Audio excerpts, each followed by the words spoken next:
এনফিল্ডের প্রতি আমার একটা প্যাশন কাজ করে, মানে আমার একটা ড্রিম আর কি, রয়্যাল এনফিল্ড থাকবে আমার একটা এরকম। আমি নিজেও একটা ক্রুজার বাইকই চালাই, আর ক্রুজার বাইকের একটা মানে সুবিধা যেটা হচ্ছে একটা কমফোর্ট ইয়ার, আর রয়্যাল এনফিল্ডেও একটা কমফোর্ট পাই আমি। আমি যে টেস্ট রাইডটা দিলাম এখানে মনে হলো যে মানে কন্ট্রোলিংটা খুবই ভালো, আর স্মুথনেস সব কিছু মিলে পারফেক্ট একটা বাইক।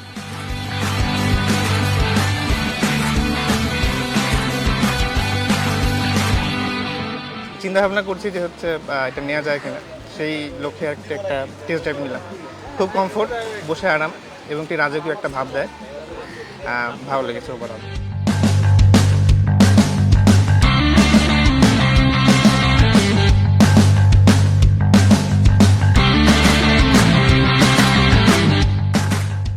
আচ্ছা, আমাদের ক্যাম্পাসের এখানে এরকম একটা ক্যাম্পেইন হইতেছে। ক্যাম্পেইনটা এরকম একটা বাইক চালানোর সুযোগ দিতেছে। আমার ব্যক্তিগত বাইকের পাশাপাশি এই বাইকটা আমি ফার্স্ট চালাইতেছি, এটা যার জন্য বাইকটা ভালো লাগছে বেশ।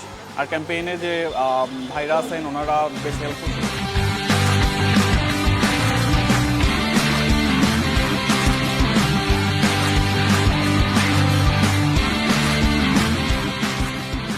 The bike is really good. আমি যখন ফার্স্টে বসছি it was একটু heavy, on the heavier side, but also I thought যে ক্লাচটা অনেক শক্ত হবে, but it's not, and I think আমি around 10-20 seconds লাগছে to adjust, but after I adjusted the bike is really smooth and it pulls.